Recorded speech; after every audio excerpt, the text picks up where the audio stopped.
از آهنپاره‌های سلاح، مهمات و واسطه‌های جنگی ساخته شده. محمد رضا احمدی این موتر را هلمت نامگذاری کرده است.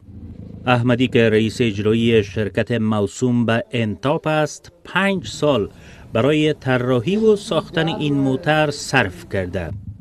$60,000 برای ساختن هلمت مصرف شده.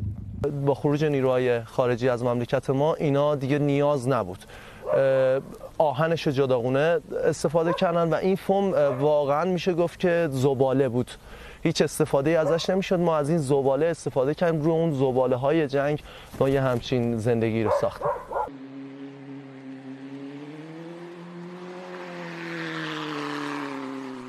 در موتر سپورتی هلمت از انجن موتر تویوتا کورولا استفاده شده. قدرتش هم در آب و هوای مختلف آزمایش شده است.